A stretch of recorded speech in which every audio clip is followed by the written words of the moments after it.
Assalamualaikum warahmatullahi wabarakatuh. Al-Fatihah ila hadrati sayyidina wa habibina wa syafi'ina Rasulillah Muhammad ibn Abdullah wa alihi wa ashabihi wa azwajihi wa dhurriyyatihi wa ahli baitihi thumma ila ruhi abina Adam wa ummina Hawa wa ila baqiyati al-anbiya wal mursalin thumma ila ruhi tabi'in wa tabi'it tabi'in lahum bi ihsanin ila yaumiddin thumma ila ruh sayyidina al-imam Muhammad bin Idris Asy-Syafi'i wa Sayyidina al-Imam Abi Hasan Ali bin Ismail al-Ash'ari wa Sayyidina al-Imam Abi Mansur Muhammad al-Maturidi wa Sayyidina al-Imam Hujjatul Islam Muhammad bin Muhammad al-Ghazali wa usulihim wa furu'ihim wa ila ruh Sayyidina al-Muhajir ilallah Ahmad bin Isa wa Sayyidina al-Ustadh al-A'zam al-Faqih al-Muqaddam Muhammad bin Ali Ba'alawi wa Sayyidina Qutb al-Rabbani Syekh Abdul Qadir al-Jilani وجميع ساداتنا آل أبي علوي وجميع الأولياء 9 في جزيرة جاوة وجميع ذرية سيدنا الحسن وسيدنا الحسين وأصولهم وفروعهم ثم إلى روح مؤلف هذا الكتاب الإمام محمد بن محمد الغزالي وشيخ النووي بن عمر البنداني وأصولهما وفروعهما ثم إلى روح سيدنا الحبيب عبد الله بن عمر الشاطري وأولاده الجميع الحبيب محمد المهدي والحبيب أبي بكر وسيد الوالد الحبيب حسن وسيد الوالد الحبيب سالم ما إلى روح سيد الوالد الحبيب عبد الله بن محمد بن شهاب وسيد الوالد الحبيب عبد القادر بن عمر بشر الحسني وأبويا سيد محمد بن علي بن عباس المالكي الحسني والحبيب علي مشهور محمد بن سالم الحفيظ وأصولهم وفروعهم ما إلى روح كي هجي محمد خليل وكي هجي هاشم أشعري وكي هي بيس سنسوري وكي هجي عبد الله فقيه وكي هجي محمد فاروق وكي هجي محمد أرواني وكي هجي محمد بشير وأصولهم وفروعهم ثم إلى روح الوالد هجي صوفياني بن دلاد هجي سليمان والوالد هجي جمال الدين مالك المهدي بن هجي حلواني وجدي كي هجي مصنف بن قر هجي رياس جدتي هجي فاطمة بنت صالحون وجدتي هجي أمينة بنت جاؤد وجدتي هجي سليم هجي قريش وجدتي هجي صوفيا بنت سجين وجدتي هجي فاطمة بنت نذاري وأصولهم وفروعهم وذوي الحقوق عليهم أجمعين أن الله يغفر لهم ويرحمهم ويعلي درجات في الجنة وينفعنا ببركاتهم وأسرارهم وأنوارهم وعلومهم ونفحاتهم في الدين والدنيا والآخرة. الفاتحة. أعوذ بالله من الشيطان الرجيم. بسم الله الرحمن الرحيم. الحمد لله رب العالمين الرحمن الرحيم مالك يوم الدين إياك نعبد وإياك نستعين اهدنا الصراط المستقيم صراط الذين أنعمت عليهم غير المغضوب عليهم ولا الضالين آمين. بسم الله الرحمن الرحيم. نويت التعلم والتعليم والنفع والانتفاع والإفادة والاستفادة والتذكر والتذكير الحث على التمسك بكتاب الله وسنة رسوله والدعاء إلى الهدى والدلالة إلى الخير ابتغاء وجه الله ورضاه وقربه وثوابه. اللهم يا من مقاليد الأمور كلها بيده وإليه يرجع الأمر كله يا فتاح يا عليم افتح لنا فتحا قريبا يا فتاح يا عليم يا فتاح يا عليم يا فتاح يا عليم. اللهم اغننا بالعلم وزينا بالحلم وأكرمنا بالتقوى وجملنا بالعافية. اللهم ارزقنا فهم النبيين وحفظ المرسلين وإلهام الملائكة المقربين برحمتك يا أرحم الراحمين. ربي زدني علما ووسع لي في رزقي وبارك لي فيما رزقتني واجعلني محبوبا في قلوب عبادك وعزيزا في عيونهم واجعلني وجيها في الدنيا والآخرة ومن المقربين يا كثير النوال حسن الفعال يا قائما بلا زوال مبدئا بلا مثال فلك الحمد ولك المنة ولك الشرف على كل حال يا أول الأولين ويا آخر الآخرين ويا ذا القوة المتين ويا رحم المساكين ويا أرحم الراحمين. وصلى الله على سيدنا محمد وعلى آله وصحبه وسلم. الحمد لله رب العالمين. بسم الله الرحمن الرحيم. الحمد لله رب العالمين والصلاة والسلام على أشرف الأنبياء والمرسلين سيدنا ومولانا محمد وعلى آله وصحبه أجمعين. سبحانك لا علم لنا إلا ما علمتنا إنك أنت العليم الحكيم. رب اشرح لي صدري ويسر لي أمري واحلل عقدة من لساني يفقه قولي. أما بعد.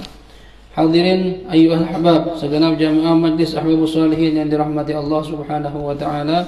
Alhamdulillah, puji syukur kita panjatkan kehadirat Allah sampai malam ini kita semua masih diberikan Allah panjang umur dalam sehat walafiat, masih diberikan taufik hidayah mau hadir ke majlis kita yang mana sebulan sekali kita adakan di Legoso. Mudah-mudahan setiap langkah yang antum menggerakkan dari rumahnya masing-masing diganjar pahala yang besar dari Allah Subhanahu wa taala. Amin ya rabbal alamin. Hadirin ayyuhal ahbab, kajian kita malam ini adalah kajian tasawuf dengan kitab Bidayatul Hidayah. Kita terakhir membahas tentang adabus shalah, adab dalam salat ya, adab tentang salat.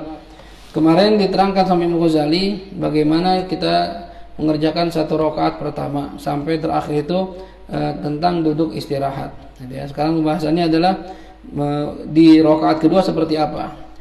Qala musannif rahimahullahu taala wa nafa'ana bihi wa bi 'ulumihi fid dharain amin radhiyallahu ankum wa qala radhiyallahu anhu wa shalli ar-rak'ata tsaniyati kal ula wa shalli ar-rak'ata tsaniyata kal ula, dan hendaklah kamu salat ya rakaat yang kedua sama seperti rakaat pertama. Nah, sama ya, tangan ditaruh di bawah dada ya, kemudian baca Fatihah, baca surah, sama pandangan arahkan ke tempat sujud gitu ya.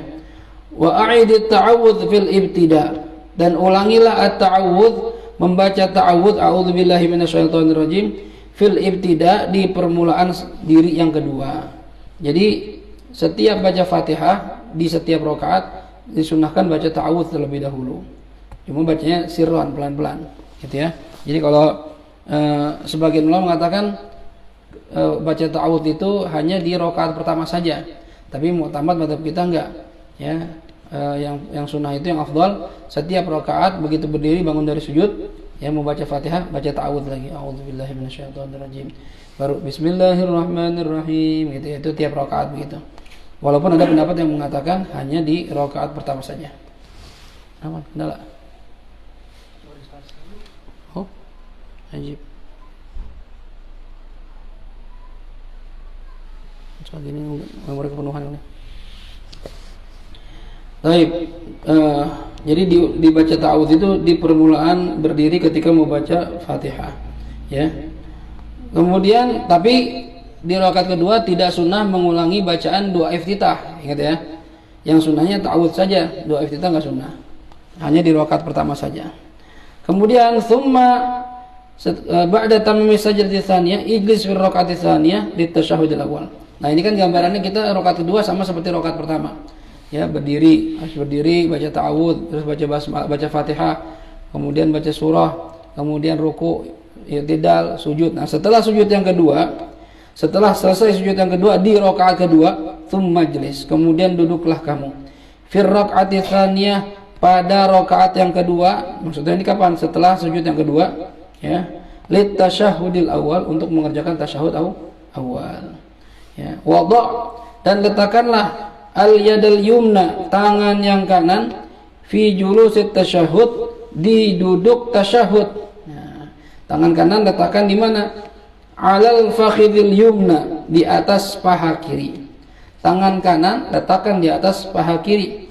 Maqbudatal asabi', dengan menggenggam jari jemari tangan. Ya.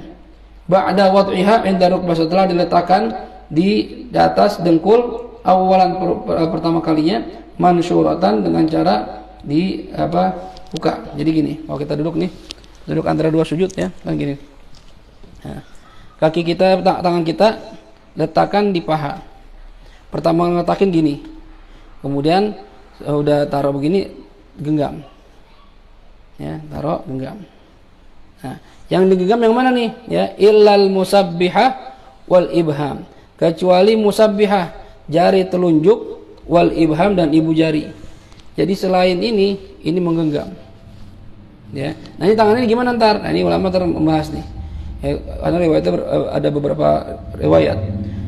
Fatursiluhuma, ya, kecuali yang jari telunjuk sama ibu jari, fatursiluhuma, jangan digenggam, dilepas saja. Ya. Wansyur musabbahata yumnaka inda qaulika illallah. Nah, ini sini nggak dibahas ya, sebentar. Kalau di kitab Kaifatus Sholli itu yang jempol ini ada riwayat begini. Kalau yang telunjuk awalnya dia diturunkan, ya. Nah, yang jempol di mana? Riwayat pertama begini, ikut sama yang 3, gitu ya. Riwayat kedua membentuk kayak lingkaran gitu, gini. Riwayat ketiga di bawah telunjuk, riwayat keempat di samping telunjuk. Nah, ini ada beberapa riwayat. Kita mau pakai yang mana aja, silahkan ya. Pakai mana silahkan. Di Imam Ghazali nggak menjelaskan, dia cuma menjelaskan di kitab Bidayah yang jempol sama yang telunjuk nggak usah digenggam, gitu ya. Jadi posisi gimana? Ya itu kita pilih antara tadi itu, antara begini atau begini atau begini atau begini. Ya. Ini dari mana keterangannya nih? Dari sunnah atau hadis Nabi kita Muhammad sallallahu alaihi wasallam. Itu. Jadi perlu kan sekali lagi perlu hadis, perlu sunnah. Ya, enggak bisa Quran doang. Ya. Supaya ibadahnya sempurna, gitu ya. Karena kalau cuma sholat tanpa melihat tanpa memperhatikan mana sunnah mana bukan, ya sah-sah juga ya kalau sunnah, tapi ya kurang sempurna jadinya. Jadi kalau bisa kita usahakan Nabi itu bagaimana sholatnya, gitu ya. Dan itu semua diterangkan di sunnah atau hadis Nabi Muhammad SAW. Kemudian wansur musabbahata yumnaka, lalu ya angkat atau gerakan ya. Unsur itu sebenarnya menyebarkan. Artinya tadi dari dia turun, angkat tuh, ya, sebarkan dia. Nah, telunjuk tangan yang kanan, ya. Kau inda qaulika, ketika ucapan kamu illallah. Jadi ini jangan langsung begini. Jadi awalnya gini dulu. Ya, asyhadu an la ilaha illallah. Nah, baru naik tuh dia. Ya, naik. Tapi katanya, ya, ma'a imalatiha qalilan, tapi dibengkokin sedikit. Jangan begini. Ya.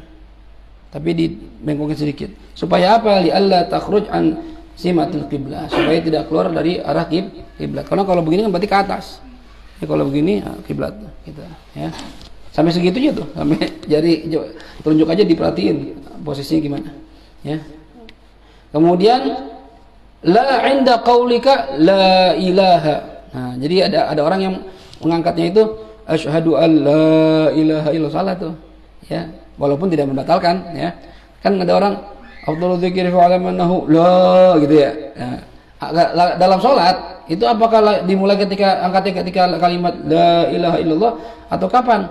Nah, yang benar itu bukan ketika la ilaha tapi illallah. Jadi waktu asyhadu alla, masih diam aja nih, asyhadu alla ilaha illallah gitu. Ya, bukan begini. Asyhadu alla ilaha illallah. Bukan ketika la ilaha tapi ketika illallah diangkat. Jelas? Ya. Kemudian supaya apa katanya? Supaya berkumpul dalam tauhid kamu antara keyakinan, ucapan dan gerakan. Nah, akidah kita mengatakan la ilaha illallah, ya. Terus lisan kita mengucapkan la ilaha illallah. Gerakan kita juga menunjukkan bertauhid dengan membarengi kalimat illallah, gitu ya. Syahadu an la ilaha illallah. Baik. Kemudian wada' al-yadal yusra. Sekarang tangan kiri gimana saat posisinya? Wada' al-yadal yusra, letakkanlah tangan yang sebelah kiri, tangan kiri mansyuratal asabi', dengan membuka jari jemari tangan. Yadummuha hatta al-ibham. Tapi dirapetin ya, gitu. Jadi tangan itu yang tangan kiri ini dengkul, ini jangan digenggam, dibuka. Dan rapat, jangan begini. Tapi rapih itu. Dan sejajar sama dengkul. Jadi kalau seandainya ada papan begini, dia nggak akan ya kena papan. Kalau begini kan panjangan tuh. Begini, sejajar. Ya. Baik, ini tangan kiri, ya. Jangan direnggangkan tapi rapat, ya. Rapatnya juga nggak usah memaksa, nggak biasa aja, rapat biasa, normal, ya. Nggak perlu tenaga. Supaya semuanya mengarah ke kiblat. Ditaruh di mana ini jari tangan atau tangan kiri? Alal fakhidil yusra, di atas paha sebelah kiri. Bihaitsu tasamat ru'usuha awal rukbah. Sekiranya sejajar jari jemari tangan kiri dengan ujung dari dengkul. Gitu ya. Wajlis ala rijlikal yusra.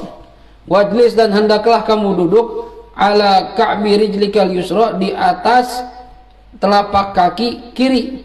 Nah, ya.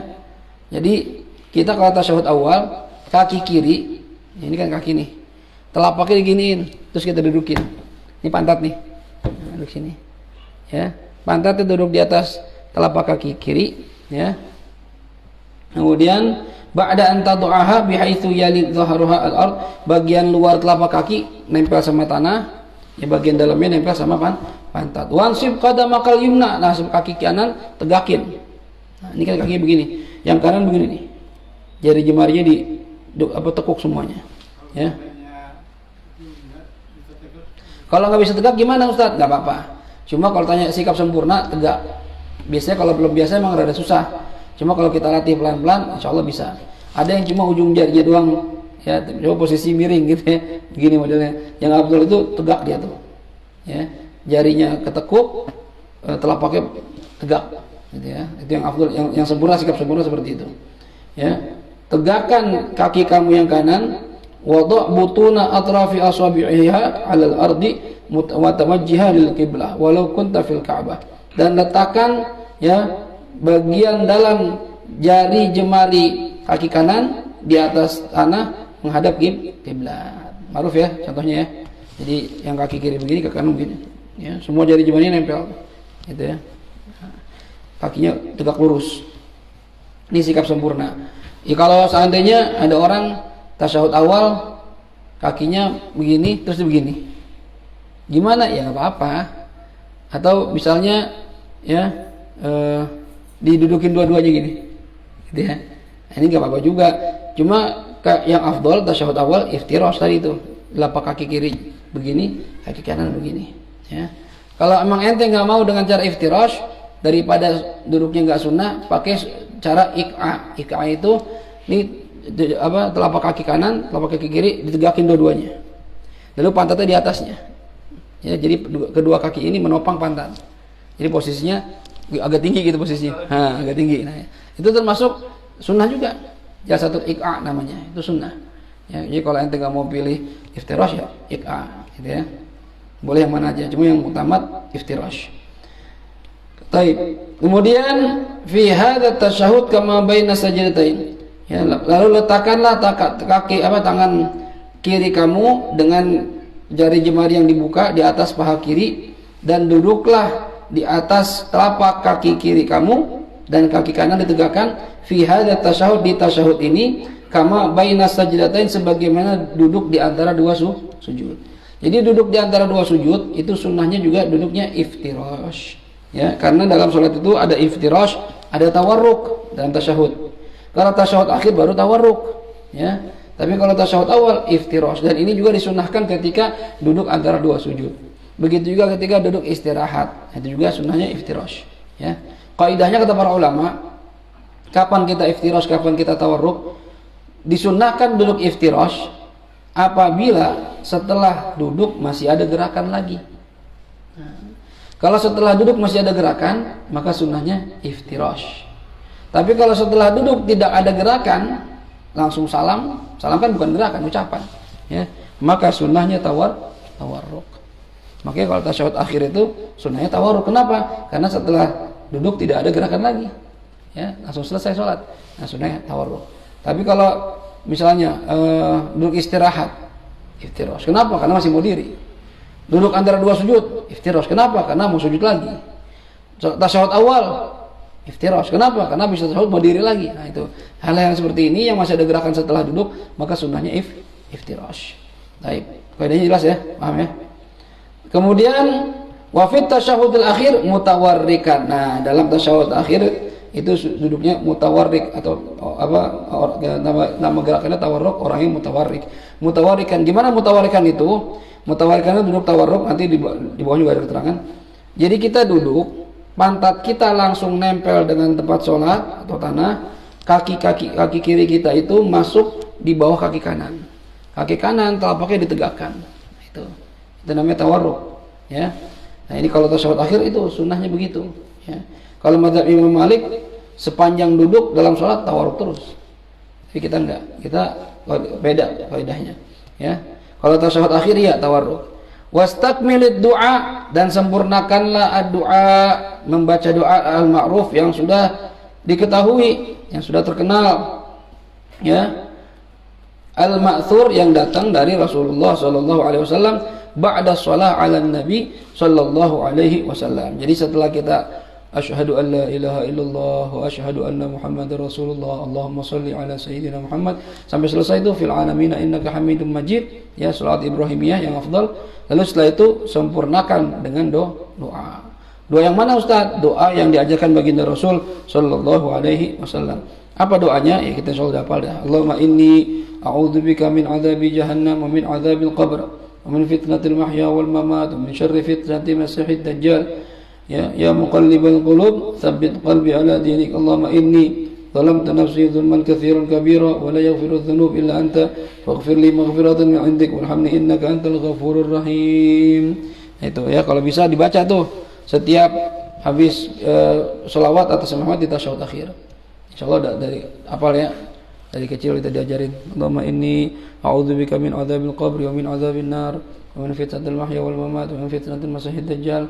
Karena tambahan wa minal maghrami wal ma'tham ya muqallibal qulub tsabbit qalbi ala dinik. Ya Allahumma inni a'udzubika Allahumma inni zalamtu nafsi zulman katsiran kabira wa ma yaghfiru dzunuba illa anta faghfir li maghfiratan min 'indik warhamni innaka antal ghafurur rahim. Itu doanya tuh. Baru salam. Kemudian wajlis fihi, dan duduklah kamu fihi di tasyahud akhir ala warakikal yusra. Ini menjelaskan nih gimana duduk tawarruk itu. Ala warakikal yusra, di atas pantat kamu yang sebelah kiri. Nempel pantatnya, ya. Kemudian wada' rijlakal yusra, dan letakkan kaki kiri kamu kharijatan min tahtika, ya, keluar dari bawah kaki kanan kamu. Tasyahud akhir tuh. Ya kan kaki kanan di sini, kaki kiri begini nih. Ya. Ini kan paha nih. Nah, ini kakinya begini ntar ya. Dia di bawah posisinya. Ya. Ya udah ma'ruf lah, udah biasa kita kerjain tiap hari. Baik, kemudian wansib al-qadam al-yumna, lalu tegakkan telapak kaki kanan, ya, dan letakkan jari-jari, ya, kaki kanan itu mengarah ke kiblat. Illam yasyuqqu alaika, kalau tidak merepotkan, ya, kalau tidak berat. Ya. Nah, kalau seandainya susah, tadi yang pertanyaan Diki, Ustaz saya nggak bisa Ustaz kalau rata gitu, ya. Kadang-kadang miring gitu posisi, tapi kalau bisa rata-rata. Kalau nggak bisa ya sebisanya. Bisa semana segitu aja sebisanya. Apa itu? Mobil orangnya? Motor nggak? Nggak ya? Mobil. Baik. Kemudian tsumma qul, lalu ucapkan ba'dal faragh, setelah selesai dari doa yang kita baca di tasyahud akhir itu, ya. Apa bacanya? Assalamualaikum warahmatullah. Ya. Jadi salamnya itu yang wajib sebenarnya salam yang pertama. Dan yang wajib cuma assalamualaikum saja, itu rukun. Tapi sunnahnya, ya, membacanya salam 2 kali. Yang pertama wajib, yang kedua sunnah, dan bacanya assalamualaikum warahmatullah. Ini sunnahnya. Apakah sunnah membaca wa barakatuh? Wala yustahabbu an taqula ma'ahu wa barakatuh. Tidak sunnah. Ya, cukup assalamualaikum warahmatullah. Ya, kenapa begitu? Li'annahu khilaful masyhur an Rasulillah sallallahu alaihi wasallam wa in kana qad jaa fi riwayat Abi Dawud, ya. Jadi yang mu'tamad itu cukup assalamualaikum warahmatullah. Enggak sunnah menambahkan wa barakatuh. Kenapa? Karena yang masyhur yang Nabi kerjakan itu Nabi enggak pakai wa barakatuh. Memang ada riwayat diriwayatkan oleh Imam Abi Dawud, tapi ini lebih kuat yang, atau lebih masyhur yang tidak pakai wabarakatuh. Maka ulama khilaf dalam masalah ini, apakah pakai wabarakatuh? Sekali lagi mu'tamad tidak pakai. Cuma kita nggak menafikan kalau ada ulama yang mengatakan sunnah sampai wabarakatuh. Ya, ini dalam sholat biasa. Nanti kalau pembahasan dalam sholat jenazah ada khilaf lagi tuh, ya. Dalam sholat jenazah sebagian ulama mengatakan sunnah pakai wabarakatuh. Dan ini yang banyak dikerjakan sama ulama-ulama kita, ya. Ada yang mengatakan enggak ada bedanya, mau jenazah mau bukan, cukup sampai warahmatullah, ya. Assalamualaikum warahmatullah, ya. Assalamualaikum warahmatullah. Walaupun ada yang mengatakan wa barakatuh, ya. Baik. Kemudian berapa kali ini baca salamnya? Marrataini, 2 kali, minal janibain, ya, dari kedua sisi, ya, kanan dan kiri, ya. Lalu wafsil bainahuma. Lalu pisahkan antara dua salam ini. Jangan nyambung. Assalamualaikum warahmatullah. Assalamualaikum warahmatullah. Enggak gitu. Dipisah. Ya, kapan kita mulai bergerak? Ya, mulai menoleh. Menolehnya pipi kita itu atau kepala kita ketika kali membaca mim dari kalimat alaikum. Baru mulai bergerak. Kan posisinya gini nih tasyahud akhir. Ya. Ini ketika baca salam posisi ke arah kiblat dulu. Assalamualaikum warahmatullah gitu. Assalamualaikum. Kum mim. Assalamualaikum warahmatullah. Menolehnya sampai apa Ustaz? Ya. Waltafit, dan menolehlah kamu dengan wajah kamu bihaitsu yura bayadu khaddaika min janibaika, sampai sekiranya bisa dilihat bagian putih dari pipi kamu dari orang yang ada di sebelah kamu. Ya, orang atau orang yang di belakang kamu. Jadi ini digarisbawahi kalau pipinya putih itu ya kayak Dadi itu kan putih. Ya cuma kalau kayak Diki ya memang dia Ibnu Sabil ya, anak jalanan kena matahari ya. Hah? Iya, ya, nyari kamu nggak ketemu-temu, muter aja Diki itu ya, nggak ketemu-temu ya, karena nggak pakai sunblock juga lagi Diki, karena pakai sunblock Diki sering jalan jadi nggak hitam ya. Nah itu kalau menoleh ya nggak harus cari putihnya, mana putihnya nggak ada, nggak, artinya pipinya kelihatan sama orang yang ada di belakang kita, jadi nggak harus berlebihan nolehnya sampai belakang-belakang, enggak. Assalamualaikum warahmatullahi, enggak gitu juga, cukup ya Assalamualaikum warahmatullahi wabarakatuh, cukup Assalamualaikum warahmatullahi wabarakatuh ya. Jadi dipisah. Assalamualaikum warahmatullahi, berdiri, balik lagi ke depan mukanya. Assalamualaikum warahmatullahi. Sunnahnya begitu. Ya. Jadi jangan Assalamualaikum warahmatullahi. Ya walaupun boleh, ya, tapi sunnahnya nggak dapat jadinya gitu ya. Kurang sempurna sunnahnya. Kan kita pengen sholat itu sempurna. Bahkan nanti mungkin suatu waktu kalau kita ada umur ngaji kitab namanya Khamsummi'ah Sunan fi Shalah. 500 sunnah dalam sekali sholat. 500. Ya, kita tipis. Itu dibahas semua tuh, sunnahnya apa aja yang ada. Jadi bayangin dalam sekali sholat kita bisa ngerjain ratusan sunnah ya. Ada lagi yang menghitung sampai alfu sunan fi shalah, 1000 sunnah dalam sholat. Oh macam hah? Dalam satu sholat, nggak satu rakaat, satu sholat, satu jenis sholat ya. Kalau misalnya salam yang akhirnya sunnah kan, kalau misalnya dia melebihi tadi kan begini aja nah ini yang jadi masalah. Kalau berlebihan dalam menolehnya batal apa enggak Ustadz? Pertanyaannya Bang Agus nih ya. Nah yang harus kita perhatikan ketika salam, yang noleh itu kepala saja, dada, badan nggak usah ikut-ikutan noleh, karena sampai selesai sholat kita disyaratkan harus menghadap kiblat sampai sholat selesai. Kapan sholat selesai? Setelah salam kedua selesai. Mengarah kiblat dengan apa? Menghadap kiblatnya dengan dada kita. Jadi nggak boleh dada keluar dari kiblat. Kalau ente salam atau orang salam, Assalamualaikum warahmatullahi, ini kan keluar dari kiblat nih, berarti sholatnya belum selesai, udah batal tuh, ulang lagi sholatnya. Ya ini banyak orang awam begitu tuh. Jadi hati-hati, yang noleh itu pala doang, badan nggak usah ikut-ikutan. Badan tenang aja. Assalamualaikum warahmatullahi. Balik ke depan. Assalamualaikum warahmatullahi. Udah gitu selesai. Kalau keluar dari arah kiblat, sholatnya batal. Walaupun yang kedua, karena kan belum selesai. Ya, baru assalamualaikum udah gitu. Ya, batal tuh sholatnya. Hati-hati. Banyak orang-orang awam yang melakukan kesalahan seperti itu. Hah? Imam begitu? Ganti imamnya. Ya. Ganti. Kayak begitu ya, nggak dipakai. Itu bilang, yang sunnah kan begini, Pak Haji gitu. Dia tetapnya masih begini orang. Assalamualaikum. Tahu begini tangan apa gitu? Sampai keluar. Nah itu dia masalahnya. Yang repot itu kan kalau imamnya itu keluarga yang punya musola, keluarga yang punya masjid. Nah yang repot itu. Lu kalau kamu cari musola lain, repot lagi jadinya. Harusnya memang kan sebenarnya imam itu kan harus orang yang ngerti ilmu fikih. Itu yang tepat begitu. Walaupun dia bukan keluarga wakif nggak apa-apa. Ya. Kalau yang keluarga wakif mah ngurus keuangan, ngurus ya jadwal silakan. Cuma kalau jadi imam nggak ngerti hukum jangan.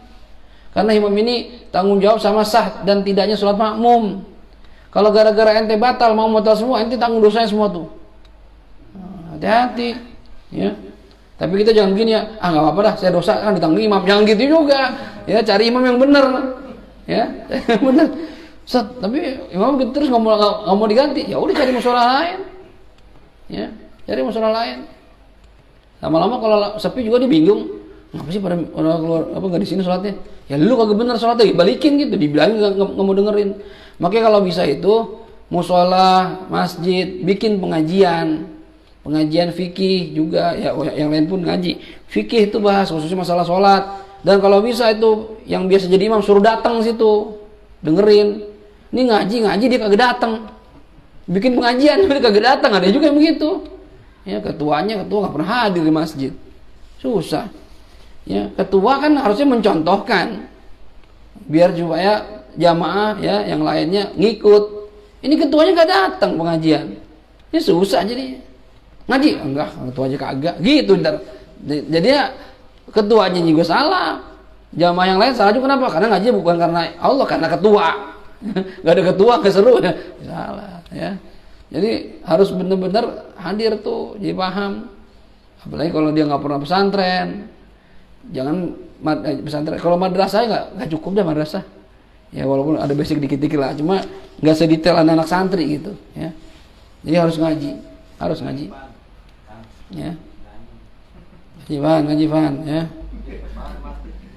Iya, makanya, ya. Jelas Bang Agus, ya, bilangin tuh. Ente nanti edit nih. Tapi nggak digubris. Nah, itu makanya cari imam lainnya. Apa? Jangan sholat di situ, karena termasuk syarat sahnya jamaah an la ya'lamal ma'mum butlana sholati imami, ya. Makmum tidak boleh mengetahui tentang batalnya sholat imamnya. Kalau ente tahu sholat imamnya batal, ente ngikut sama dia, ente batal juga, nggak sah jamaahnya. Udah tahu salah, orang salah diikutin, nggak usah diikutin. Kalau dia sama ente jadi bete, jadi kesel, apa sih lu Gus, nggak pernah sholat sini? Musola dekat mau ke sebelah sono. Ya mohon maaf aja, menurut anak sholat nanti batal gitu nih, ya. Berani nggak kira-kira? Ketawa dia. Ya. Nah, kalau nggak takut, kata Ustadz Ana gitu aja dah.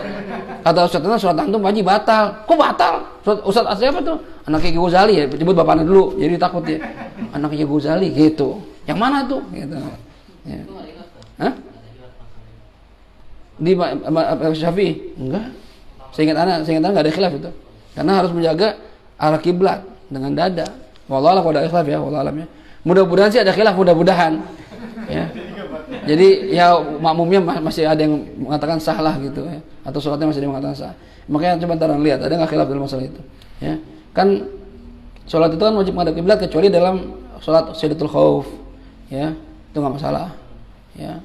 Atau sholat sunat safar di perjalanan, itu nggak masalah. Cuma kalau sholat fardu dalam kondisi hadar tidak safar, harus sempurna, harus menghadap kiblat sampai selesai. Itu maka hati-hati tuh, ya. Emang repotnya gitu sih, repotnya orang kita tuh gimana ya, apalagi iya kolot, ya. Iya. Ada khilaf nggak Ustaz? Sebentar. Ya. Kita cari di Rahmatul Ummah. Ya, emang kadang diperlukan kita tahu apa khilaf mazhab. Yang kiri pelan. Iya, karena ya nggak kedengeran. Boleh nggak? Ya sah-sah saja. Sunnahnya kurang. Ya, dia baca cuma pelan, ya, dapat sunnah cuma pelan. Karena imam itu disunahkan mengeraskan bacaan. Kalau sholat, ketika salam, ketika takbir, itu sunnah dikerasin bacaannya supaya makmum tahu, ya. Apalagi kalau salam pertama sama kedua pelan, ya makmum nggak tahu rapi apa belum. Lama amat. Padahal dia udah baca doa. Kelamaan. Baca salam, ya, kencengin suaranya. Itu semua, ya, kejadian itu semua karena al-jahl. Semua bisa babil jahl. Karena bodoh, ya, kalau bodoh terlalu kasar ya. Goblok, kasaran lagi ya. Karena nggak tahu gitu ya. Karena nggak tahu urusan agama. Itu masalahnya itu doang. Ya. Kalau dia mau ngaji, insaf mau ngaji, benar-benar mau ngaji, pasti dirubah itu. Pasti dirubah. Ya, masalahnya mau nggak ngaji. Kadang kan orang-orang itu Apalagi yang sudah merasa senior, kebetulan yang ngajar gurunya anak muda. Nggak mau dengerin nih. Anak muda ngajarin gua gitu. Susah jadinya. Soal ilmu di mana aja dapat, yang tua, yang muda, seleting, ngaji aja, nggak masalah, ya. Jadi tetap kita ini berusaha melakukan segala amal ibadah sesuai ya, aturan Nabi kita Muhammad atau aturan Allah Subhanahu wa taala, gitu ya. Baik, jadi tadi kita disuruh menoleh sampai sekiranya pipi kita kelihatan sama orang yang di belakang, ya. Kemudian sebentar. Ustaz, kalau seandainya orang salam salah Ustaz yang lainnya, kiri dulu. Namun ya.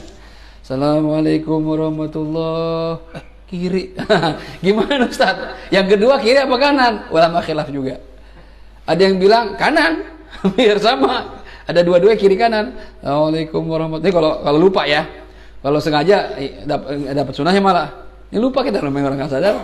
Assalamualaikum warahmatullahi. Ya, kiri. Ya, gimana sekarang kedua? Assalamualaikum warahmatullahi. Ini ya, pendapat pertama dan Qasim. Kata Imam Syukur Malisi, enggak.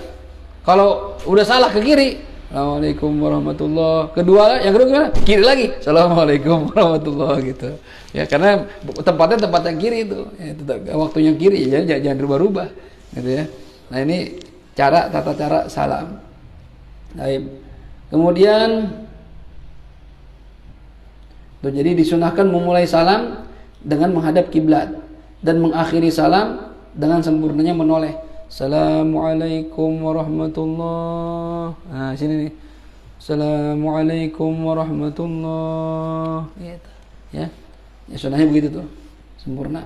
One will khuruja minas shalah. Dan ini hukumnya sunnah ya. One will khuruj dan niatlah keluar minas sholat dari sholat. Kapan? Ketika salam yang pertama. Ya. Ini dalam madhab kita niat keluar dari sholat itu sunnah. Tapi kalau Imam Ghazali, seingat saya itu beliau termasuk mengatakan yang rukun. Jadi kalau nggak niat belum sah sholatnya. Ya, niatnya itu gimana? Jadi ketika kita salam, Assalamualaikum berbarengan sama salam, itu di hati kita saya niat dengan salam ini keluar dari sholat, artinya selesai sholat, gitu ya. Kalau seandainya niatnya sebelum salam, belum salam udah niat, saya niat keluar dari sholat, Assalamualaikum, batal sholatnya, kan belum selesai udah niat keluar, ya. Kan niat itu mengaruh dalam sholat ya. Kalau Ramadan puasa beda, kita lagi puasa nih terus niat, gue batalin aja dah, tapi belum ngapa-ngapain, belum batal itu. Tapi kalau sholat beda, sholat itu dia niat batalin sholat di tengah-tengah sholat nih. Ya Allah saya batalin sholat, batal langsung itu. Walaupun nggak ngapa-ngapain. Ya. Atau misalnya ragu, ya lagi sholat tiba-tiba istri kita keluar dari kamar mandi, ya godain, bang, ayo dong. Di hati kita batalin nggak ya? Batalin nggak? Itu batal tuh ya. Keluar kamar mandi ya. Pakai anduk rambut basah ya, itu kan godaan terberat itu ya dari seorang istri. Keluar dari kamar mandi pakai anduk rambut basah, udah itu leher kelihatan, udah itu udah kacau dah. Makanya lagi sholat lihat tempat sujud aja, jangan lihat bini. Dia lihat kemana-mana terus jadi nggak kelihatan gitu ya, repot. Kalau kayak Jaya Diki aman dah, Dadi aman, nggak ada bininya kan, nggak ada yang godain juga gitu ya. Jadi belum cetakan belum jadi Jay. Cetakan undangan belum jadi. Belum ya. Kita tunggu Jay ya undangannya. Ya. Baik. Kemudian sebentar. Wanwi salam ala man ala janibaika minal malaikah wal muslimin. Nah, ini yang kadang kita jarang praktekin. Ketika salam, niatlah dengan salam yang pertama dan yang kedua. Ya, membaca salam gak cuma buat siapa dengan assalamualaikum baca salam tuh. Assalamualaikum warahmatullahi. Itu niatin tuh, ya. Saya baca salam untuk siapa? Alal malaikah wal muslimin min insin wa jan. Ya, saya baca salam ini Allah untuk para malaikat yang ada di sebelah kanan dan orang-orang Islam baik manusia maupun jin, ya, yang orang-orang beragama Islam. Jadi pahala salamnya itu banyak. Malaikat berapa juta, berapa miliar. Ya. Yang makmum ada berapa? Jin ada berapa? Kayak yang kita nggak lihat. Jadi itu namanya trik ibadah sama bacaan salamnya, cuma pahalanya beda karena ngerti ilmunya. Jadi ketika salam niatin assalamualaikum warahmatullah ya alal makmumin wa alal malaikah wa alal muslimin. Itu niatnya semua tuh. Dari yang kalau kita posisinya di sebelah kanan imam, berarti niatnya alal makmumin. Ya, kalau makmum di salam yang kiri kan ada imam tuh sebelah kiri. Niatin alal makmum wal alal imam wal makmumin wal malaikah wal muslimin jami'an. Baca salam semuanya. Ini pahalanya banyak. Itu pentingnya kita ngaji itu biar tahu cara memberikan pahala meningkatkan pahala dari amalan yang sama. Itu pentingnya ngaji di situ. Ya. Jadi kita tahu triknya. Ngaji kalau niatnya banyak nih, pahalanya banyak. Kalau niatnya satu, kita soleh martabak, ya martabak doang dapatnya gitu ya. Jadi berbarengan sama salam. Gitu. Jadi kalau menoleh ke kanan alal malaikah wal muslimi wal makmumin wal muslimin jami'a, itu yang di sebelah kanan. Di sebelah kiri, yang sebelah kiri gitu. Itu sunnahnya begitu, ya. Baik. Sampai jelas? Jelas ya? Kalau kita berjamaah, kan tadi salam. Saya pernah dengar katanya kalau kita mulai kapan menggerakkan salam ke kanan ya, ketika imam menggerakkan ke kiri, apa betul? Dia pernah mendengar Jaya makmum itu sunnah menggerakkan atau menoleh ke sebelah kanan ketika imam menoleh ke sebelah kiri. Apakah betul demikian? Enggak. Yang betul itu makmum bergerak setelah imam sempurna selesai bergerakannya. Ya, itu gak cuma di salam doang, di setiap gerakan sholat. Ruku, Allahu Akbar, baru kita Allahu Akbar. Sami Allahu liman hamidah, Sami Allahu liman hamidah. Gitu. Kan orang kita kadang kagak sabaran. Padahal ya kagak kemana-mana juga tuh imam, ya kan? Di situ aja. Mau ngapain sih ente? Ngebarengin imam ngapain? Gitu. Ya. Kadang itu berkali-kali saya sampaikan, tapi kalau saya perhatiin lagi sholat sampai kanan kiri, masih gitu-gitu juga. Ya, jadi iya hawanya udah pengen ini ya, kalau kita lagi naik motor di jalan emang begitu hawanya. Ada yang mepet aja dikit, udah geber, nggak terima kita dipepet. Ya. Padahal dia juga nggak ngapain, emang lagi bareng aja gitu. Ya tapi kita nggak terima, gitu ya. Ya itu lagi naik motor beda kan ini sholat, ada aturannya. Ya. Kalau naik motor emang kita demennya yang begitu, sih seru itu, cepet nyampe. Ya. Kalau nggak nyampe rumah sakit balapan. Ya. Kadang lucu tuh pulang malam luar dari pengajian ada motor kita balap, padahal kita buru-buru aja biasa cepet kan, nggak terima tarik-tarikan. Wah seru nih, asik nih. Untung motornya masih setara dah ya. Kalau ketemunya udah ninja ya udah dah, mundur aja dah ninja. Ya, kalau masih sama-sama Vario, NMAX masih oke dah. Itu tergantung skill. Ya. Kalau NMAX, Aerox itu mah tergantung keberanian aja. Ya. Pepet-pepet aja dia. Ya. Jadi kalau sholat jangan kayak gitu, jangan ngeluarin imam. Jadi kapan sholat salamnya? Ya setelah imam salam yang kedua sempurna. Assalamualaikum warahmatullah. Assalamualaikum warahmatullah. Baru kita Assalamualaikum warahmatullah. Assalamualaikum warahmatullah. Tapi Ustaz kalau dia imam salam kedua, kita salam pertama, gimana hukumnya? Nggak apa-apa juga. Sah aja, nggak membatalkan sholat nggak. Ya, cuma kalau tanya afdolnya nggak begitu yang afdol. Jelas ya? Oke ya. Baik, kemudian wa hadhihi hay'atu sholatil munfarid. Ini yang saya terangkan ini adalah cara atau gerakan sholat orang sholat sendirian. Ya, nanti katanya ada pembahasan khusus masalah jamaah setelah ini, bab yang setelah ini. Wa sayati qariban sifatu sholatil jamaah zaidatan ala hadhihi sifah. Akan datang keterangan tentang tata cara sholat berjamaah tak sebagai tambahan untuk sholat yang sendirian. Pada umumnya sih sama, sholatnya mau jamaah sendirian sama, cuma kalau jamaah itu ada tambahan-tambahan khusus. Syarat-syaratnya ada ada sendiri. Karena kalau sholat sendirian kan kita nggak mikirin orang, ya. Ya kalau kita jadi makmum, ternyata tadi itu gerakannya itu harus setelah imam sempurna, sunnahnya. Nah, itu ada tambahan. Ada juga syarat-syarat nanti berjamaah. Kapan kita sah berjamaahnya? Nah, ada syarat-syaratnya tadi itu. Ya tadi misalnya tidak boleh meyakini imamnya batal. Kalau ente yakin imamnya batal, ente tahu, maksud yakin tahu imamnya batal, udah amat dah ikut aja. Ente nggak sah jamaahnya itu. Nggak sah jamaahnya apa nggak sah sholatnya? Nggak sah sholatnya juga, karena jamaah sama orang yang nggak sah sholatnya menurut ente. Makanya tadi kalau yang kejadian di musola antum tuh bagus, gimana? Saran saya sih cari musola lain aja. Kalau daripada ribut sama tuh orang, dibilangin juga nggak digubris katanya, ya udah cari yang lain aja dah. Ya. Dan juga lama-lama kalau jamaah yang lain ngikutin ente misalnya, kenapa sih Gus? Yang batal sholatnya. Ya. Akhirnya orang pada pergi semua tuh. Ya. Kan dia mikir tuh, kok pada nggak sholat di sini? Gitu. Kalau mikir, kalau punya pikiran, ya. Apa ya? Kok nggak ada yang sholat sini? Hah? Nggak terima juga? Dilema gitu saya kan tuh. Oh dilema. Pengurus juga tadi berbuat. Nanti pengurus ya? Oh iya. Ya. Hah? Berhenti tuh katanya itu. Ya. Ya susah sih. Ada pengajian nggak di situ? Ngaji mau cuma doang. Ngaji apa? Kitab? Kita yang nggak jelas. Ya.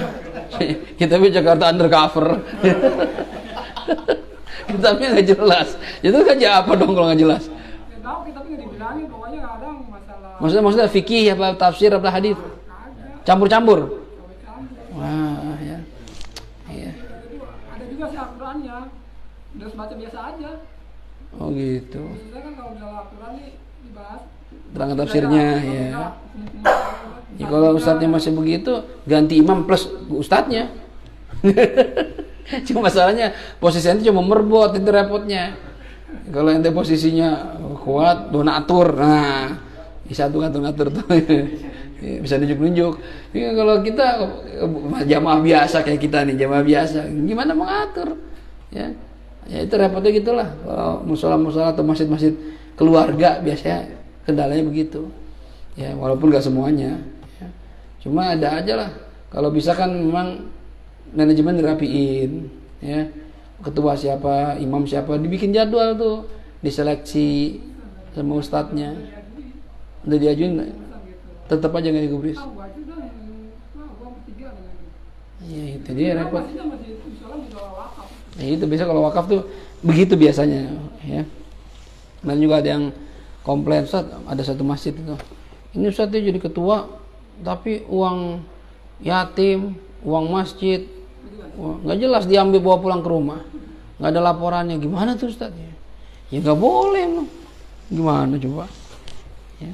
Cuma ya repot begitu. Ya. Kalau ya pokoknya kendalanya masjid wakaf keluarga tuh biasanya begitu lah. Ada aja yang mau ya mengontrol, mengetuai, padahal dia juga bukan ketua. Gitu. Tapi maunya ngatur, padahal dia bukan nggak ada hak ngatur di situ. Gitu. Tapi maunya ngatur. Ya karena nggak paham posisi. Nah, kalau nanti di belakang kitab ini ada penyakit hati namanya hubur riyasah, cinta kepemimpinan. Maunya jadi pemimpin mulu, disuruh jadi anggota enggak aja ya. Sekarang kemarin kan ketua ya, sekarang jadi sekretaris. Oh enggak, gua sekretaris, gua harus ketua terus. Kalau sekretaris mendingan gua nggak usah jadi pengurus. Nah, ada yang begitu. Ya, harusnya kita nggak boleh begitu. Ya kalau emang posisi satu bendahara, ya bendahara aja. Nggak usah ngatur-ngatur jadwal imam tarawih, jadwal khotib, itu bagian seksi dakwah. Masing-masing punya apa namanya? Job description apa ya namanya? Itu iya di bagian masing-masing. Lu bagiannya apa? Ketua, ya jadi ketua, ambil keputusan. Jangan mau diatur-atur orang. Ketua tuh mimpin. Lu bagian sekretaris nyatet aja. Nggak usah mau jadi ketua. Sekretaris mau jadi ketua. Hah? Bu, ya nggak tahu orang mana. Ini lagi cerita aja ini. Bukan orang sono bukan ya. Ini gara-gara abang cerita itu musola, ini kita bahas ini itu. Jadi organisasi itu emang susah sih ya. Orang kalau nggak biasa organisasi, ya, jadi kadang nggak bisa menerima posisi gitu. Ya, apalagi biasa dielu-elukan, biasa diketua-ketuakan gitu ya, biasa dipimpin, biasa jadi pemimpin. Terus susah. Begitu jadi bawahan itu susah, nggak bisa diatur, karena maunya mimpin. Ya, makanya dulu anak waktu kerja itu pulang dari Tarim, ditawarin kerjanya nyupir.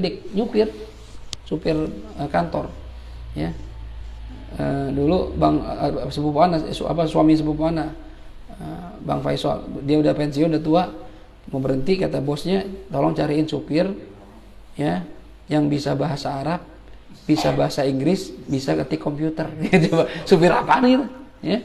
Akhirnya Bang Haji Faisal datang ke rumah, Ustaz, mau kerja nggak? Kerja apa? Tapi maaf nih ya, nyupir gitu. Nyupir di kantor mana? Robito Alam Islami, LSM-nya Saudi gitu. Bos mintanya yang bisa bahasa Inggris, bahasa Arab, bisa komputer. Bisa nggak? Ya bisa ya. Bahasa Inggris saya dulu kita di sekolah bisa bahasa Inggris ya, sampai juara 1 bahasa Inggris. Bahasa Arab pun di Yaman ya. Komputer ya, kita ngetik apa pakai komputer gitu, ya. Bisa dah gitu. Kerja dah tuh. Tapi sebelum kerja nanya Abah Habib Abdurrahman, Abah tawarin kerja Abah. Kerja apa Fit? Supir Bah. Supir apa? Supir kantor. Boleh nggak Bah? Kata Abah, walidak gimana Bapak ente? Udah tanya, udah. Tanya Bapak katanya, udah kerja jangan malu. Halal. Kata Abah, nah, benar kerja. Ya, tapi supir Bah. Lulusan rumah tarif Bah gitu. Terus malu nggak? Apa malu kata Abah? Halal kok ente kerja. Kalau ente nyolong mana malu? Kata Abah ya. Kerja Fit, kerja nggak apa-apa jadi bawahan. Biar tahu nanti kalau Allah angkat derajat ente nggak akan ya ngelupain orang-orang bawah. Karena ente pernah jadi orang bawah. Gitu katanya. Jadi kita tuh nggak apa-apa. Ada waktunya tuh di bawah. Ya. Jadi tahu, oh penderitaan orang bawah tuh begini, orang di bawah tuh karyawan bawah. Ya. Jadi begitu kita jadi pemimpin nggak semena-mena sama orang di bawah. Karena kita udah pernah ngerasain. Gitu ya. Ya, penting tuh. Pentingnya tasawuf tuh begitu. Penting tasawuf. Ya. Kadang kalau cuma jago ilmu syariat, ilmu fikih doang, ya, tapi nggak pakai tasawuf, akhirnya perasaannya nggak main, ya, akhirnya ntar jadi sombong, jadi punya penyakit hati bahaya, ya. Baik. Wa imadus shalah al khusyuk, dan tiang dari sholat adalah khusyuk. Apa itu khusyuk? Khusyuk itu pertama sukunul jawarih, anggota tubuh tenang. Jadi sholat jangan gerak mulu, ya. Sholat pecicilan. Ada aja pegang, jenggot lah pegang, ya, kacamata dirapin, ngapain nanti, ya, gatal, garuk-garuk, ya, ngeliatin baju, walaupun nggak batal, ngapain juga gitu, kayak gitu, diam aja dia, sukun lah, jawari, iya jam baru, atau batu, batunya, ya, harus yang khusyuk itu supaya bisa khusyuk, sukunul jawari, anggota tubuh diam. Ya, kemudian wahudurul qalb, hati hadir, ya, anggota tubuh diam, hati kita hadir. Bayangkan kita ini lagi dilihat sama Allah, lagi menghadap Allah, maksudnya kan lagi menghadap Allah, ya. Ente aja kalau di depan pejabat, misalnya ente karyawan, depan bos, direktur, nggak berani ente cicilan, ya, nah, depan bos. Ini bukan depan bos lagi, depan zat yang menciptakan kita, yang ngasih segalanya buat kita. Diam nanti, diam. Hadirkan hati kita nih, Allah lagi ngeliat gue nih. Ya, jangan macam-macam dah, jangan pikir macam-macam gitu. Wa tadabburul ma'ani, khusyuk yang ketiga, caranya angan-angan apa yang kita baca. Pahami itu. Allahu akbar kabira. Apa itu artinya? Walhamdulillahi katsira.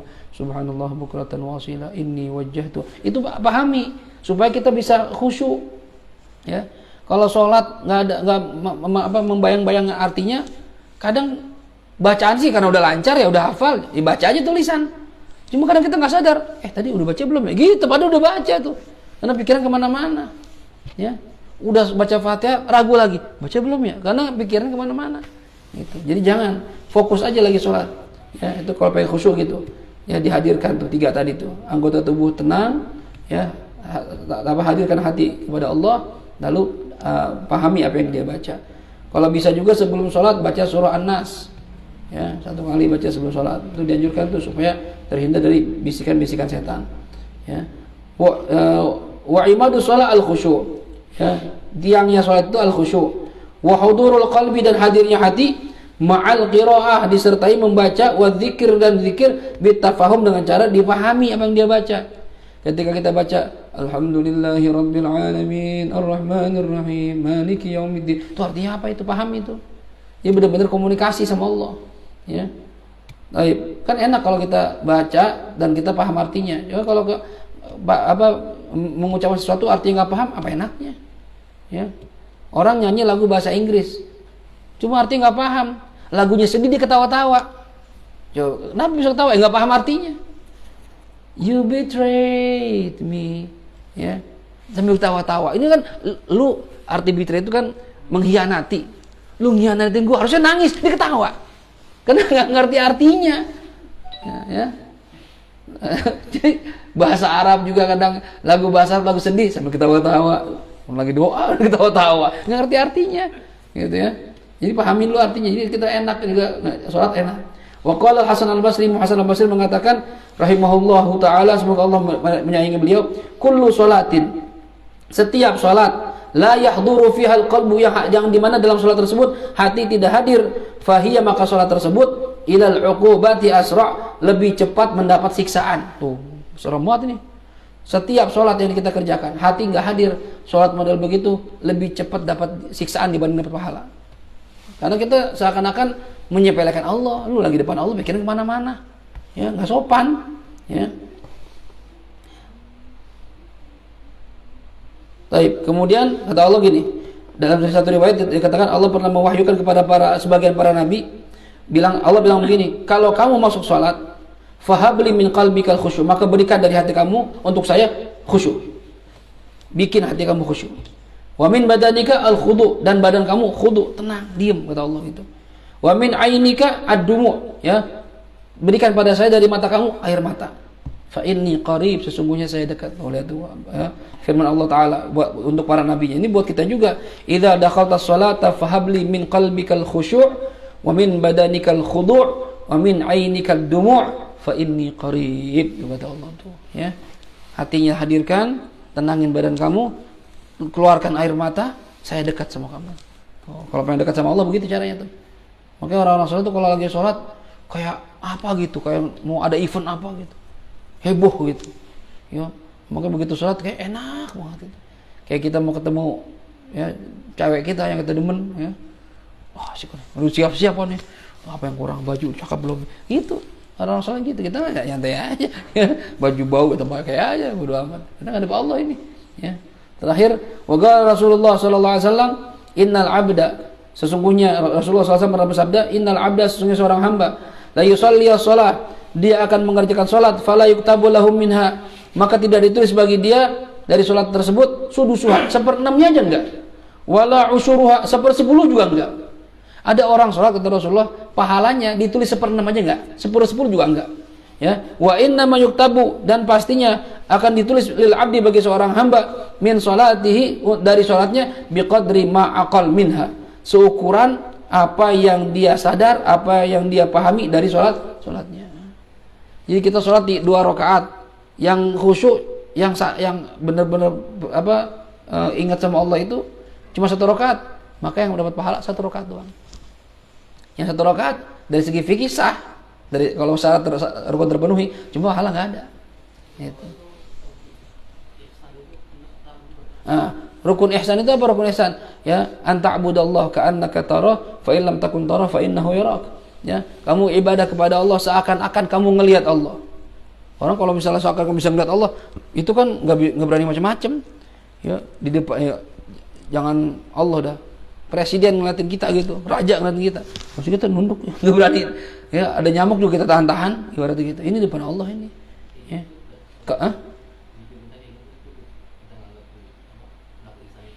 Iya, jadi berusaha itu beribadah seakan-akan kita ngeliat Allah. Cuma arti seakan-akan ngeliat Allah bukan berarti kita ngayal, oh Allah itu begini, enggak. Artinya Allah ada depan saya ini. Gimana kayak bentuknya saya nggak tahu. Ya, kalau seandainya nggak bisa, tanamkan di hati kita, fa innahu yarak, Allah ngelihat kita, gitu ya. Jadi sholat kita bisa khusyuk. Ya, hati-hati tuh, sholat tapi nggak ada pahalanya, cuma 1/6 aja enggak, 1/10 aja enggak, hati-hati. Bahkan di riwayat lain Nabi mengatakan, ya, ada orang sholat dari umatku sampai usia 60 tahun, dia ngira sepanjang hidupnya itu udah sholat, padahal di mata Allah nggak ada sholatnya sama sekali. Ini kita ngeri banget, ya Allah. Kenapa? Ya mungkin wudunya salah, rukunnya salah, syaratnya nggak terpenuhi, khusyuknya nggak ada. Mungkin kita masih sampai sekarang masih begitu tuh. Jadi hati-hati dalam sholat. Ya, kan lagi Allah minta waktu kita dalam sholat nggak lama, berapa menit sih? Ya, subuh paling 5 menit. Yang 5 menit aja kita nggak bisa khusyuk. Padahal kan 24 jam sehari. Yang lain terserah ada mau ngapain, mau mikirin handphone, mau apa saja bodo amat. Tapi pas lagi 5 menit ini, udah itu coba khusyuk, nggak usah pikirin macam-macam. Itu, paham kira-kira? Jadi hati-hati nih dalam sholat, jaga sholat kita biar bisa khusyuk. sehingga kita bisa merasakan nikmatnya ibadah kepada Allah Subhanahu wa taala. Adabul imam wal qudwah wallahu a'lam bishawab. Ada pertanyaan enggak? Sebelum saya tutup silakan. Ya, silakan.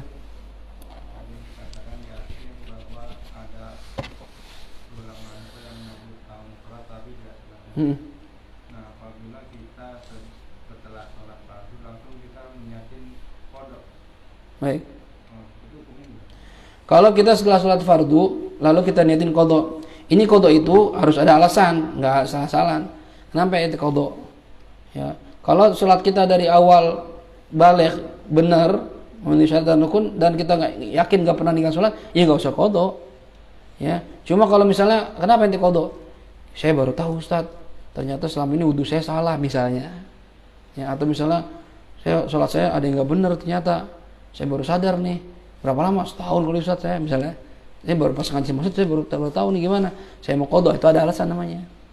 Atau mungkin dulu ya saya dulu bandel Ustaz nggak pernah, ya kadang sholat kadang enggak, jadi saya nggak yakin juga. Saya yakin pernah ninggal sholat cuma saya lupa yang mana. Nah itu kodok boleh. Cuma kalau dari awal balik dari kecil udah ngaji, ya, setiap sholat diperhatiin sholat 5 waktu nggak pernah tinggal, terus tiba-tiba mau kodok, kodok apaan? Nggak boleh. Kodok itu kan kalau kita punya utang, ada sholat kita yang nggak sah, puasa kita nggak sah baru kita kodok. Ini nggak ada orang semuanya sah, kodok apanya? Yang lebih bagus ya banyakin kalau memang sudah pasti sempurna sholatnya, ya lebih baik banyakin sholat sunnah daripada kodok, gitu ya. Nah di Tarim itu di Inat di tempatnya Syekh Abu Bakar bin Salim, setiap tahun itu dalam satu hari itu ada kita ke sana ya sholat bareng-bareng sholat Jumat di sana. Lalu setelah sholat Jumat kita diajak ya, kalau nggak salah Rajab terakhir ya, Jumat Rajab terakhir. Habis itu sholat 5 waktu. Itu dengan niat qadha. Itu lama membahas itu boleh apa enggak itu. Ya. Ya, ada yang membolehkan, ada yang tidak membolehkan. Ya, tapi para ulama mengikuti yang membolehkan ya di sana. Kadang-kadang ngajak tuh ya. Ayo sholat 5 waktu habis sholat Jumat nih, beberapa orang ikut. Itu pernah Taufan siapa ya? Ya. Mau kemarin pernah ya gitu ya, begitu ya. Nah itu amalannya Syekh Abu Bakar bin Salim. Tujuannya apa? Tujuan dia jangan disalahartiin. Ini katanya kalau kita sholat 5 waktu, berarti sholat kita semuanya tuh ya yang kita pernah ninggalin setahun udah bebas. Enggak, bukan begitu maksudnya. Kalau nanti nggak pernah sholat setahun ya kalau dia setahun, bukan cuma 5 waktu doang. Ya, ini maksudnya ihtiyaton, hati-hati. Mungkin ada sholat kita yang nggak sempurna dulu, masih kecil namanya. Ya, sholatnya main-main, kan anak muda gitu, main canda padahal batal, dipikir nggak batal, kan banyak anak yang nggak ngerti sholat. Nah ini ada harapannya dengan kita sholat 5 waktu tertutuplah itu kekurangan kita. Cuma kalau seandainya nggak punya kekurangan, udah ya memang santri Ustaz dari kecil tahu hukumnya, dia nggak pernah ninggalin, ya jangan qadha tapi sunnah saja. Sholat sunat mutlak, sholat sunat apa macam-macam silakan. Jelas? Ada lagi? Qadha berjamaah boleh apa enggak? Qadha berjamaah boleh apa enggak? Hukumnya mubah, boleh. Enggak masalah. Ya, boleh. Apalagi kalau jenis sholatnya sama, disunahkan enggak apa-apa. Misalnya subuhnya sama-sama kesiangan. Ya, habis acara ya, malamnya kira-kira doang itu kan. Nanti kita sholat qadha mungkin kita pernah sholat pernah meninggal sholat subuh. Kira-kira gitu kan. Nah, ya kalau tadi Anda bilang kalau seandainya ada kemungkinan pernah ninggalin sholat subuh, saya pernah sama saya lupa berapa kali misalnya itu qadha. Cuma kalau ente pernah ninggalin, nggak pernah sholat, emang setiap hari saya 5 waktu dari kecil begitu, nah itu nggak usah qadha, ngapain qadha? Ini dari mau ustaznya kan, jadi kita kan bayangin puasa tuh kan, 12 hari sebelum puasa, Nisfu. Nah, sebelum baca Yasin, qadha cuma 5 waktu. Subuh doang. Iya. Dia bilang gini, mungkin dari jamaah ada yang pernah meninggalkan sholat subuh atau gimana gitu. Jadi kita ngobrol gitu. Ya artinya gitu sama kayak yang di Inat itu, ya 5 waktu kan nggak cuma subuh 5 waktu dia, ya. Kalau alasannya karena khawatir pernah ninggalin, boleh-boleh aja, boleh. Jamaah Ustaz nggak apa-apa jamaah boleh, nggak apa-apa jamaah, ya. Kalau memang pernah ninggalin, atau kan orang beda-beda backgroundnya kan, itu aja kan yang ngamalin Syekh Abu Bakar bin Salim, yang dari muda nggak pernah ninggalin sama sekali, tapi dia bikin begitu, nggak apa-apa, boleh-boleh aja, ya jelas ya, gitu. Yang penting tadi imamnya sah sholatnya. Kalau sholatnya begini juga Pak, yang jangan. Kan repotnya itu.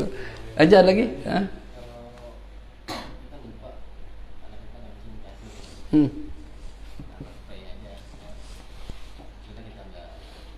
Ya.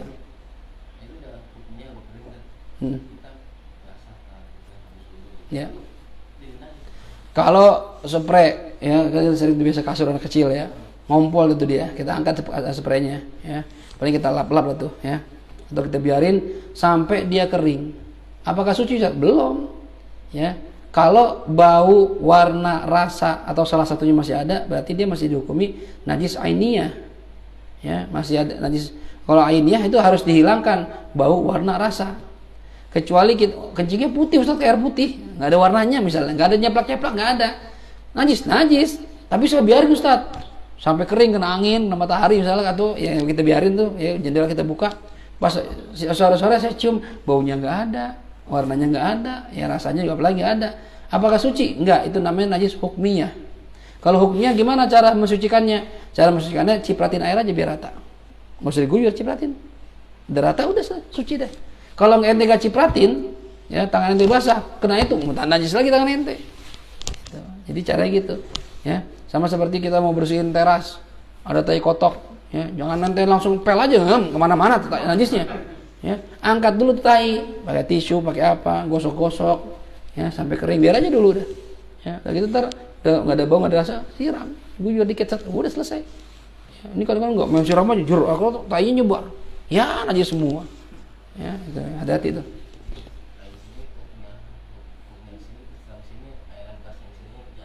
Enggak, kalau udah hukumnya enggak.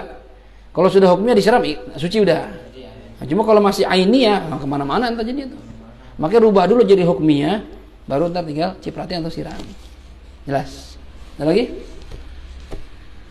Ya, masalah pemanfaatan tanah ya kan, ada lahan kosong. Ya. Kita manfaatin almin apa gitu. Tapi kita nggak tahu tuh karena ngikut udah izin apa belum. Kita nggak punya, itu hasilnya bagaimana? Iya, ada tanah kosong. Nggak, yang punya tahu ataupun nggak tahu, ya. Kalau yang punya tahu, ya kita tahu ada yang punya, maksudnya tahu ada yang punya, cuma kita belum izin karena teman kita nanam di situ, kita ngikut-ngikut aja, ya. Ada hasil kita ambil, apa hukumnya itu, ya. Paling minim syubhat, paling minim itu. Kalau kita bilang haram, bisa jadi orang yang izinin, kita nggak tahu, ya. Paling minim syubhat, arti syubhat itu halal kagak, haram kagak, nggak jelas. Nah, kata Rasulullah, kalau perkara syubhat itu tinggalin, jangan. Jadi kita maksudnya tinggalin, jangan ikut-ikutan nanam. Kecuali kita nanya dulu, lu nanam sini udah izin? Udah. Kata Pak yang punya, pakai daripada nggak manfaat. Terus kalau saya mau memanfaatin baru ya pindah itu. Nah itu udah ngomong, siapa aja boleh. Nah, itu nggak apa-apa, silakan. Cuma kalau kita nggak tahu, itu kan berarti tanah orang. Mas, jangankan kita nanam, masuk tanah orangnya tanpa izin haram hukumnya. Apalagi kita manfaatin, nah itu nanam berbuah kan dari tanah dia itu, ya bisa jadi hukumnya haram kalau nggak izin. Kalau nggak izin udah jelas haram nih, ya. Kecuali ulima ridhohu, kita kalau Ustaz mah orangnya nyantai ya dia mah, ya nggak bakal marah. Kalau misal kita tahu nih, tahu dari mana? Biasa gue begitu sama dia, teman gue itu. Nah itu kita tahu ridhonya nggak masalah. Cuma kalau nggak jelas kayak gosok apa haram. Nah, mungkin itu bukan syubhat, jadi haram kan, bukan syubhat lagi tuh. Ya nggak tahu hukumnya soalnya kan, nggak tahu ridho apa enggaknya, kayak orang. Kayak tanah perusahaan, gitu kan. Iya. Pada pakai mobil. Iya, kita nggak usah ikut-ikutan itu. Ya, kecuali kita, ya itikat baik kita gimana? Datang ke manajemennya di kantor situ. Pak, saya mau numpang mobil ya Pak, kayak orang-orang gitu. Kalau dia bilang, ya udah pakai apa daripada nganggur, ya itu silakan. Jangan mentang-mentang, semuanya udah begitu Ustaz. Apa kalau semua salah kita ikut-ikutan? Kan nggak juga. Ya, orang maksiat, salah, kita tahu nih, ya. Nggak apa-apa dah, kan banyak. Ya, jangan, mentang-mentang banyak, ya itu jadi salah juga. Kayak lagi bikin soft, ya. Soft depan udah penuh. Kan yang sunnah itu dari belakang imam. Orang bikin di pojok sini. Ya kan? Ini masih kosong nih. Aduh, saya kalau di sini sendirian. Soalnya banyak, ini aja lah, ikat sini. Salah juga jadinya. Jangan, ente tetap aja belakang imam walaupun sendirian, nggak apa-apa. Tarik orang di belakang biar ngikutin di depan ngikutin ente. Nah, jadi kalau orang kita lihat melakukan kesalahan, kita jangan ikut-ikutan. Kalau bisa kita nasihatin atau kita ingetin, Mas, ini pada parkir di sini udah pada izin ya? Oh nggak boleh dong gitu. Udah pada banyak tuh. Ngomong dulu yuk. ngomong sama yang punya, pasti juga buat ngizinin dia daripada kosong misalnya. Ngomong aja. Kan kalau dia tahu-tahu dia bilang, siapa yang ngizinin? Saya nggak boleh pakai-pakai. Nah, jadi haram kan? Nah, kayak gitu tuh. Jadi mungkin bukan syubhat lagi, itu udah haram gitu. Ya, karena kita nggak izin sama yang punya, kecuali ulima ridhohu. Ya, tahu ridhonya dia mah nggak masalah. Ya. Kalau meragukan, orangnya sih baik ya, gitu. Ragu itu syubhat namanya. Ada kemungkinan dia meridhoi, ada kemungkinan enggak. Ya, itu syubhat. Ya, nggak jelas. Ya, yang syubhat aja ditinggalin, jangan dimakan. Apalagi yang haram. Ya udah terlanjur nanam Ustaz, ya udah mesti diambil hasilnya. Ya, udah diambil. Kalau bisa sih nemuin yang punya, by phone atau apa. Pak, itu tanah kosong, saya maaf ya. Saya tanam paya daripada kosong. Iya nggak apa-apa badan. Kalau ada paya bagi saya, nah apalagi itu. Ya udah, itu nggak apa-apa. Ini kalau nggak izin nggak boleh. Ya. Ya izin sama negara. Kan biasa ada Pemprov kayak yang di Barito tuh. Itu yang pada jalan pinggir jalan, anda tanya kemarin tuh berapa bayar? Sehari 20.000 kemana? Ke Pemprov. Bayarnya kemana? Lewat bank. Berarti emang Pemprov itu punya negara.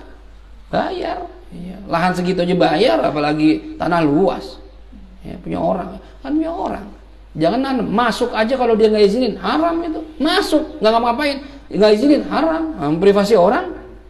Rumah anak nih, walaupun anak kontrak, ente masuk aja nolong, anak nggak izinin. Ayo Ustaz Hafid nggak apa-apa lah. Ya. Jangan. Ayo Ustaz nggak boleh apa begitu amat Ustaz. Masuk aja nolong, haram ente. Iya numpang lewat kalau dia nggak diizinin. Jangan. Ada kan kita nggak tahu apa ada istrinya nggak pakai jilbab apa, kan kita nggak tahu. Atau dia baru ngepel jadi kotor, dikesel. Ya. Jadi kalau emang hak orang jangan. Ya. Berat ntar di akhirat berat.